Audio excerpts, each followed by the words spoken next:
Alright there everyone, and welcome to MMA Convo. So this is just going to be videos where I talk about MMA news or things going on or fights that have recently happened. So I just want to talk about the recent fight night with Poirier versus Hooker.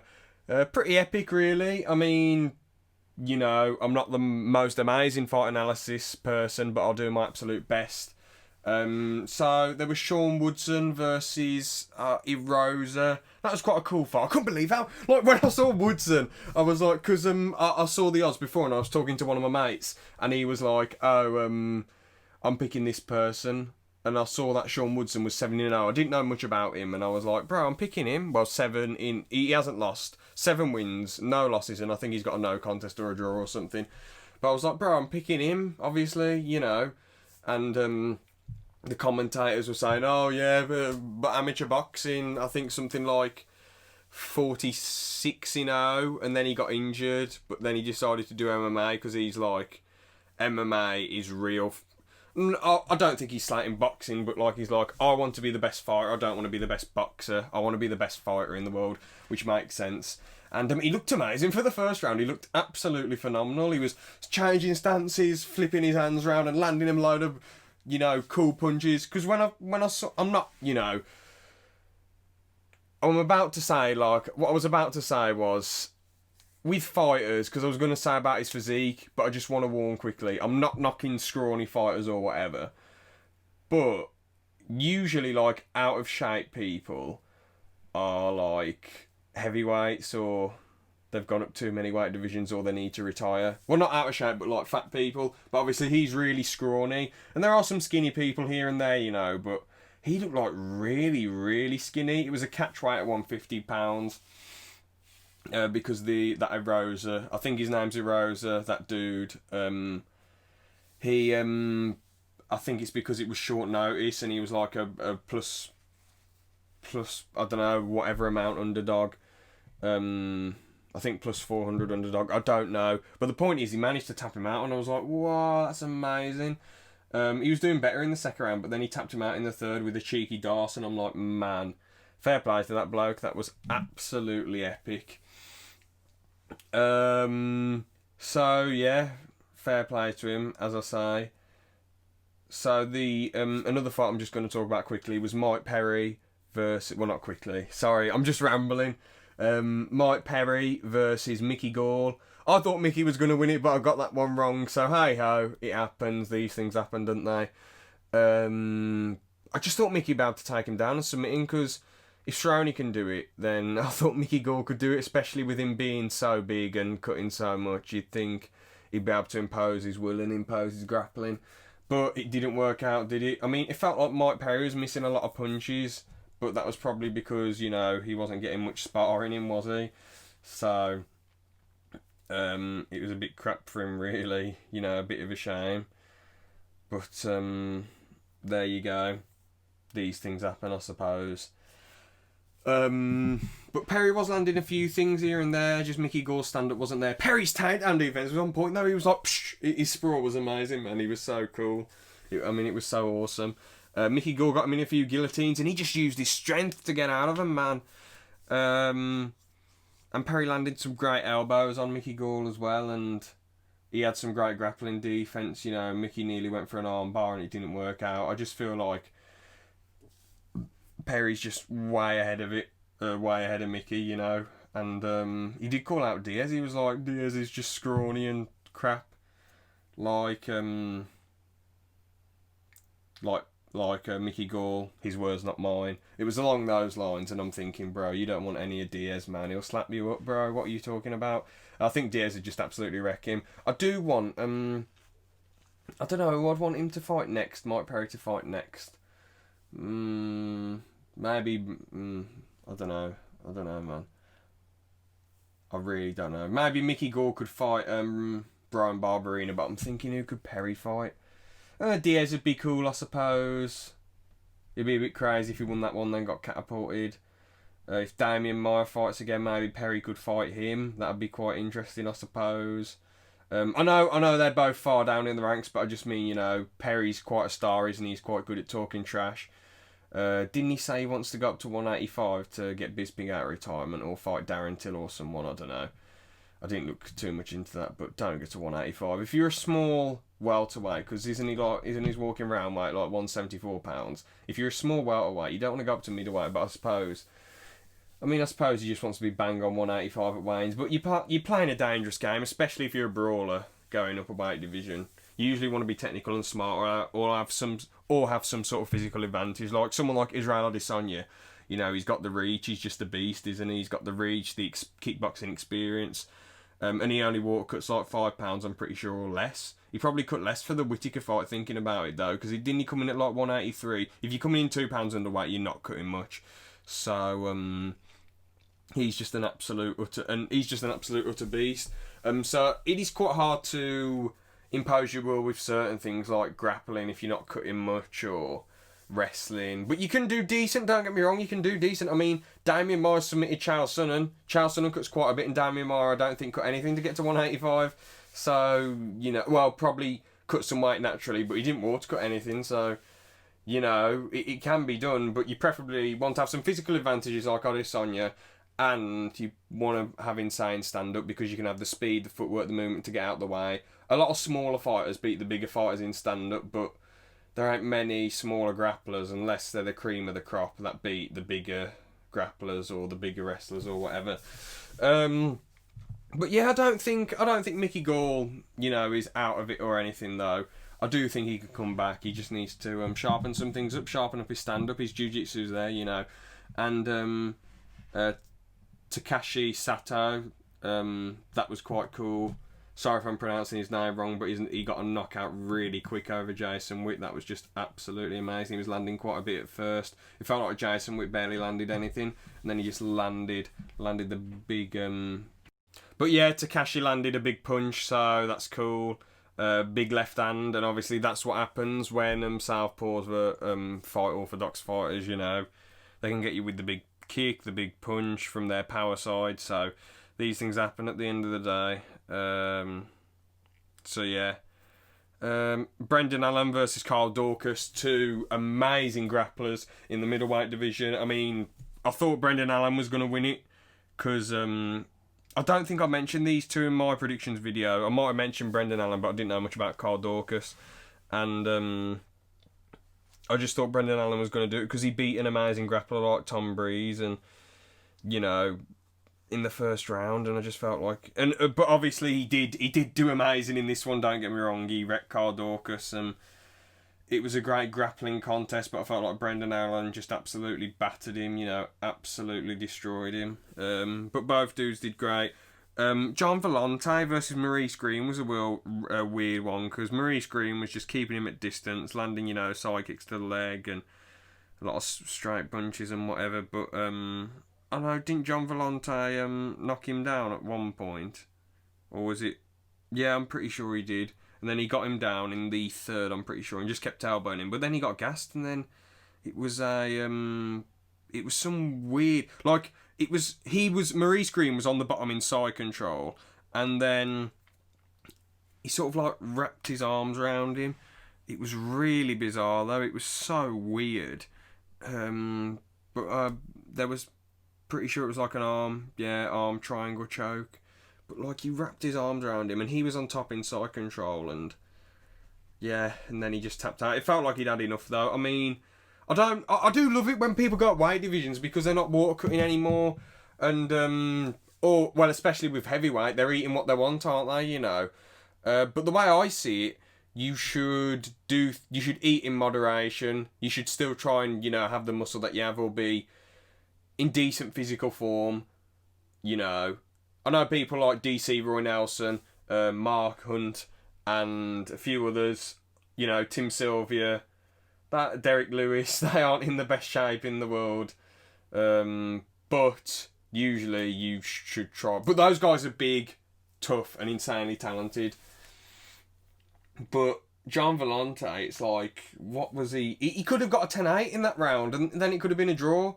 Because the other two light heavyweights who've gone up to heavyweight recently, OSP, he did alright, but he got gassed in the third, and Ben Rothwell just seemed to lean on him loads and just outdo him. And Ian Latifi got screwed over in that decision. That was so unfair.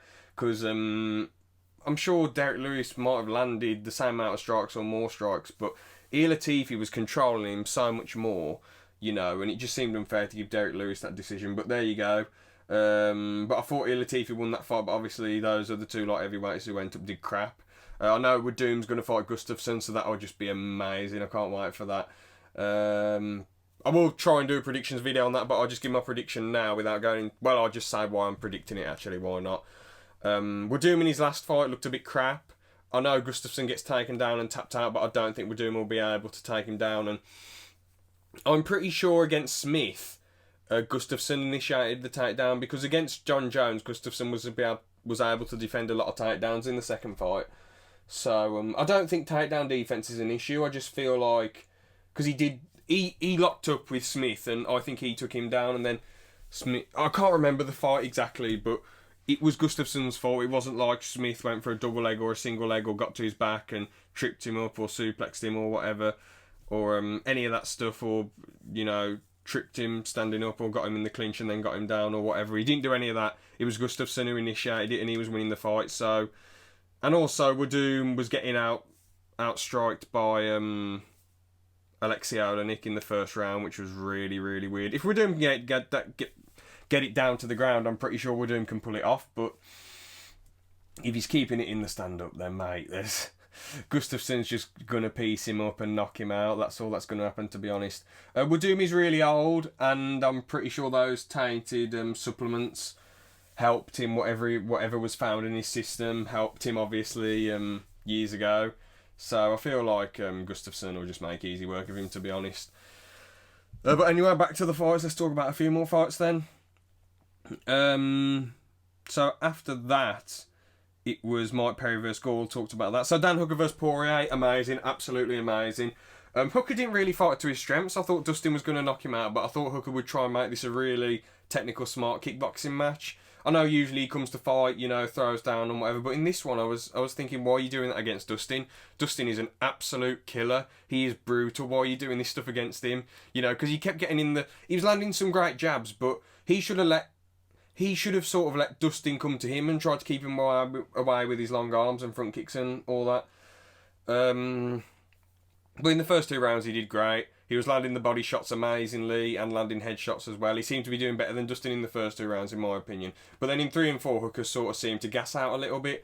And then Dustin, he was trying to go for the body shots, but Dustin just landed too much on him and was brutalising him. And he was getting and he nearly got some finishes with the guillotines. I know Hooker did manage to take him down a few times. But he wasn't really doing anything. He wasn't passing his guard or getting into side control or mount or any of that, or half guard. He was just chilling in his guard, and he didn't land any damage. And Dustin was landing more from the bottom, so and he was getting the guillotines on him. So, you know, Dustin's stuff was a lot more significant than Hooker's stuff, you know. And in round 4, Dustin was winning, but you know, there was some close stuff. But then in 5, Dustin just absolutely dominated him. So obviously Dustin got the decision, and fair play to him. I'll just say who I want to see him fight next, because, well, the thing is, they both looked amazing in that fight. It was probably the best fight of the year, and definitely one of the best rounds ever. That second round, just so much going on. So, I don't know, I'd want to see him fight next, either of them fight next, because the problem is, Dustin's got to wait for ages, and a lot of people, if you do something amazing, a lot of other fans usually forget and want someone else to get the title shot. So it's kind of difficult, really, I suppose, because I would sort of want to see him fight Ferguson. I think Ferguson's still up for fighting, even though I personally don't want him to fight anymore because of what happened ages ago. Wasn't he chucking holy water at his wife or something, or something crazy and going mental, you know? And I feel like he should have retired there and then. He shouldn't have ever fought again after that. But he did fight again, and he did well, but, you know, and he's got a lot of heart, but getting more damage is only going to accelerate this sort of behaviour. But if he wants to fight and they clear him to fight, it's whatever, none of my business. I'm just saying my opinion. So, yeah, I don't know if I want him to fight Ferguson, because Ferguson did get dominated. I mean, in general, me as a fan, I don't know if I'd want him to fight him. I wouldn't mind Hooker fighting Ferguson, because they both lost, so it makes sense. But I feel like Dustin. But who else could he fight? I don't know. If McGregor wants to come back, maybe McGregor. Because McGregor won his last fight, obviously. Maybe Charles Oliveira, that'd be quite cool in the future. I mean, Oliveira, you know, I feel like Dustin would be able to beat him, to be honest. Dustin isn't going to initiate the grappling against him, even though Oliveira has got pretty good takedowns. I feel like Dustin would be able to piece him up. He does get hit quite a bit, but he has got a good chin. But, you know, Dustin was able to land all that stuff on Hooker, and as much as Charles is a legend, and he's one of my favourite fighters, and I love, you know, his stand-up, and I love his grappling and all that, I feel like Dustin would be able to land too much and he'd get knocked out, but I feel like he's probably the best person for him to fight. I know Tony's a top person, even McGregor, but McGregor says he's retired, so I don't know what's going to happen there. Or Charles, and I probably want Hooker to fight Tony Ferguson. That would be quite a cool one, to be honest. I really want to see that one. So yeah, let's get into some news though. Anyway, let's look at some MMA news. Just want to say this quickly though. I cannot wait for UFC 251 Fight Island. That's going to be amazing. 3 title fights, 3 5-round fights, man. It's going to be absolutely awesome. I cannot wait. I'm so hyped for this. Hopefully they use the Apex and Fight Island for other stuff, even after after they get a vaccine for the virus in the future. I still want them to use the Apex and Fight Island, just at random, you know, obviously not for their biggest shows that draw loads, but just at random, you know, because you wouldn't want all those places to go to waste, and maybe it'd be cool sometimes for fights to not have audiences. I know it sort of takes away from the atmosphere, but maybe it'd just be cool once in a while, you know, like they do it for the Ultimate Fighter. So I mean, the Ultimate Fighter exhibition bouts before the actual Ultimate Fighter pay-per-view, but, you know, it'd just be cool. You know, I mean, what's the point of letting those buildings go to waste? I suppose they could sell them, and I suppose the UFC are losing out on a lot of money, but I personally want to see them still use Fight Island and Apex, but it's ultimately their decision. I understand because they would lose out on money, but yeah, or maybe they could turn them into more training facilities. I don't know. It's their decision. Anyway, so first news story I want to talk about is Masvidal. Jorge Masvidal putting up all these tweets and the stuff not going well with the Usman negotiations and how he's not really being paid what he's worth. And I mean, you know, Masvidal, it's like he acts really gangster, like he's the toughest bloke ever and a beast and whatever. But real gangsters don't complain. Real gangsters get on with it and push themselves and just make the people who are watching think, yeah, this is how much I'm worth. You're not paying me what I'm worth, but now I'm the champ. Now I've knocked out Usman. Look at me. This is what I'm worth, you know. But no, he's just saying, oh, well, I'm not going to fight then. Mate, this is a massive opportunity. Why would you turn this down? If you go in there, you know, just forget about the money for this one because it's for the title. You can cement yourself as someone who's amazing.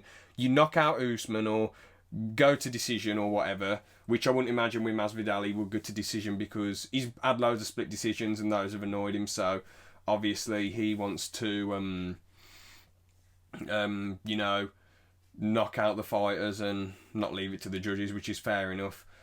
But I just feel like you want to prove... I get why Masvidal's annoyed, don't get me wrong, you know, but as I say, he says he's this gangster bloke who's all tough and Scarface and whatever, but like, you shouldn't really... If you're that type of person, you wouldn't complain about money, you get on with it. And let's actually see how... I'm just going to look up quickly how much he's worth. He has a net worth of 1 million. So you shouldn't really be worrying about money when you can survive on $1 million, you know. I don't know if that's before tax or after tax or whatever, but like, you can survive on that. Come on, you know. And at the end of the day, you're going to make more money fighting than not fighting. So, and if you're obviously a true gangster who doesn't care, who gets on with it, you're going to fight. You're going to fight anyway. Complain a bit in the build-up. Complain about the UFC. So they're not paying me my worth, but I'm going to kick this guy's ass anyway because that's who I am. And then get on with it. Get on with it, man. Come on. I mean, another news story. The same with John Jones. He's complaining, but I feel like John Jones is just, he just doesn't want to lose to Reyes. He knows Reyes has his number. Reyes won those first 3 rounds and he knows Reyes will beat him and he just wants to go down as the GOAT. Oh, no one ever beat me. Well, apart from the DQ. But no one ever beat me. I'm the man, you know, and all that stuff. But in reality, you know, you sort of know, like, because John Jones has got quite a lot of money. If it was all about the money, he would have gone up to heavyweight and fought someone. Because at the end of the day, if you're not drawing and bringing in the money, then, you know, why would you get paid more than you're worth at the end of the day? Because as much as I was just complaining a bit about Masvidal earlier, he's actually drawed quite a bit. But what I was about to say about John Jones, though, is that if it was all about the money, he'd just go up to heavyweight and fight DC. I mean, him versus DC has got loads of pay-per-view buys in the past, and the heavyweight fight would be the biggest one ever. Their rivalry is real. They genuinely dislike each other, and people would watch that. So I just don't really see why he's messing about and being like, UFC are not paying me what I'm worth and all that crap. I just feel like he doesn't want to fight, which is fair enough. I'm not slating him for, being worried about Reyes having his number and whatever and being able to beat him.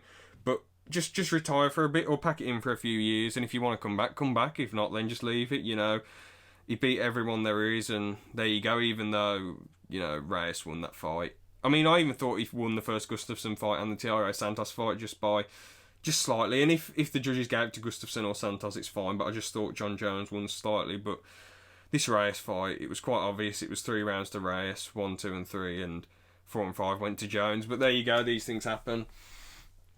Adesanya and Costa are going to be the tough coaches. I don't really know what to think of that, to be honest. Adesanya, I'd imagine he'd be a way better trainer, because he's a specialist with kickboxing. So even if you haven't really got that personality, like where you're really good at teaching people and you're experienced in teaching people, I feel like as he's a specialist with kickboxing and he's kickboxed so much, I feel like you'll be able to teach him a few things about stand-up. But Costa, I mean, with Costa it's more, I know a lot of people think he's a roidhead, but the way I see it, innocent until proven guilty. He hasn't been proven that he's been on roids yet. But all I'm going to say is, what can he teach him? Oh, be a powerhouse and just knock people out and have an amazing chin.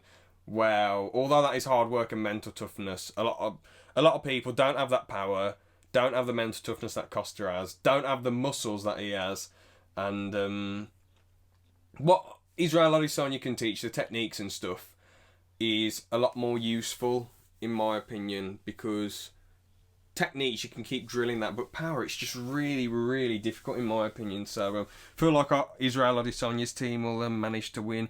But who knows, Costa could have all amazing fighters, who knows. But it should be pretty cool, should be pretty cool. I mean, Costa isn't the sort of person who talks loads of crap, so it might get a bit boring, but it'll be interesting to see what Costa teaches him, so, yeah. John Kavanagh confirms McGregor's retired, but eyes 3 opponents for potential return. So, I heard something about him saying, like, Kavanagh saying, a motivated McGregor can beat Usman or anyone in the welterweight division, and I'm thinking, nah, mate, maybe at lightweight and featherweight, but not welterweight. Those guys are... And Kavanagh did obviously admit that, yeah, there's a massive, massive size difference, but, alright, let's see who he wants then. Gaethje, Diaz trilogy, and Khabib rematch. Oh, I thought he might have wanted Usman. At least he's not going to fight Usman then. That's good. Diaz trilogy, I mean, if McGregor isn't motivated, but he wants to cap that off, might as well go for it. Gaethje fight, if he wants to get to the top, yeah, I mean, go for it. Prove yourself. If you knock out Gaethje, you can get to Khabib. But imagine if Gaethje won the title and then McGregor knocked out Khabib and McGregor gets back on top. I'd sort of want him to do that, get the title again and be like, I'm calling Diaz out, I want to beat him for the 3rd time, then fight Diaz and that'd be the last fight. And maybe Khabib could fight Justin. I want McGregor to avoid Khabib unless McGregor... Because the problem is, I don't see why he just went for wrestling all the time. He should have really gone for just learning, loads of no-gi stuff. He should have gone to Henzo's or Marcelo Garcia's gym or whatever. Henzo Gracie's NYC or Marcelo Garcia's gym. And just learnt loads and loads of or 10th Planet with Eddie Bravo. Or just learnt loads and loads of no-gi wherever. Just try to work on that loads and being offensive off the ground and giving Khabib stuff to think about, instead of just trying to keep it in the stand-up, because you're not going to be able to do that against an amazing grappler like Khabib. You're not going to be able to defend his takedowns unless you've just wrestled loads and loads, and I'm pretty sure he was only doing that like in the lead up to the camp, and in the camp he wasn't really practicing takedown defence for years and years and years, like dedicating a crap ton of time to it for years and years and years and years, I'm pretty sure. But, you know, his takedown defense wasn't too bad against Khabib. But yeah, those 3 fights cool. I'm glad he's not going to fight Usman, because you should only really go up a weight division if you're already really big for the division, or fairly big, or the competition isn't really that stiff, you know. So Usman has the potential to be one of the greatest welterweights ever. You don't want to go up and fight him. You really don't. So, yeah, it's good that McGregor wants to stick at lightweight, though. I'm glad about that, to be honest. Great move from him. I don't mind him having some fights at welterweight against people who are either weighing at 170 and they're a natural 170, or water cut a little bit or whatever, but going against Usman, because Usman said that sometimes the lightest he's been on fight night is 187, but the heaviest he's been is 193, and Usman has got a chin of steel, and obviously, listen, if he stands with McGregor and they fight, then, you know, McGregor's going to knock him out, but Usman will just wrestle him, and he'll be too big and too strong, you know, so, yeah, Usman will just absolutely wreck McGregor.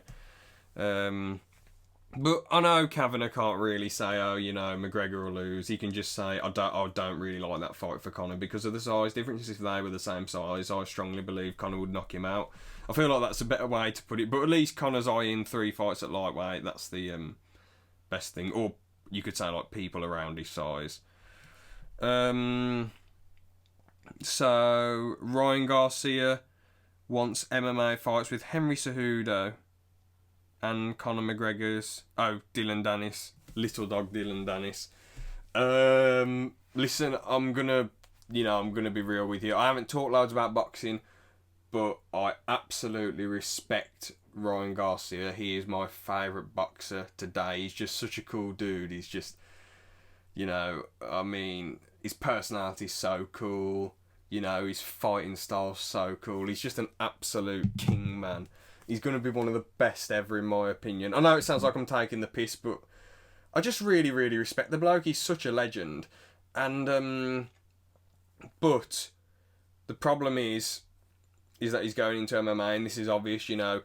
His footwork and hands will be great, but Dylan will probably be able to get the takedown. And, I mean, Cejudo could leg kick him a lot and then be able to get the knockout, but he'll probably just wrestle him down, which is the wise thing to do, and then ground and pound him. So, I just don't like any of these people going over into other things. I feel like Garcia will just stick with boxing, and I hope he does, to be honest. He wants to be out the boxing game at 26. I don't want him going into MMA, you know. But, I mean, if he really wants to and he makes the right... Say if at 26 he beats all the best people. He beats Lomachenko, he beats Gervonta Davis, he beats Dylan Haney, he beats Luke Campbell, and obviously I'm pretty sure he's going to fight Jorge Linares next. When the boxing gets back up and running, he beats all those guys and then goes on a reign till he's 26 or whatever, and then he thinks, oh, I want to do MMA, and he makes the right precautions and trains properly and whatever, then yeah, go for it, man. Do what you want, you know, you're a legend. But I mean, doing it now, it's a bit of a risk, but I'm hoping it's just him, you know, which this is what I think as well. I feel like he's just, you know, trying to get in, you know, the media and the public eye, and just be like, yeah, you know, I'm going to do MMA and get some cheeky attention. I feel like that's all it is, and that's all I hope it is, really. So, yeah. You know, hopefully he doesn't go into MMA unless he makes the right precautions. But Cejudo's 73 and he's 21. So, if he retires in 5 years, Cejudo's going to be bloody 38. I mean, Cejudo, obviously, he says he'll only come back. He'll either box Garcia soon, that's what he said, or he'd come back to fight Volkanovski and get that third belt. So he'll be 38 by then. I don't. If you want to retire, you should stay retired. But if he comes back for Volkanovski, I don't want him to go in boxing or anything. There's no point in him risking himself like that, you know. I know he's a big bulky dude, but at the end of the day, it's not a good idea. He's too little for Garcia. Garcia's like 5'10", decent reach, insane speed. Again, boxers going into MMA and MMA fighters going into boxing, I don't really like it, because unless you can make a crap ton of money like McGregor, or you're fighting bums like Michael Venom Page, you don't really want to be doing that sort of thing, because you're just risking damage and there's not really any point to it. You might as well stick to the thing you've trained at for years and years and years, unless you make the right preparation for years and years in advance. So yeah, that's it for MMA Convo today. Hopefully you all enjoyed. Sorry that I rambled a bit, but that's what these MMA Convo videos are really just going to be, rambles and news and my opinion and what I think. So hopefully you enjoyed, and I'll see you in the next one.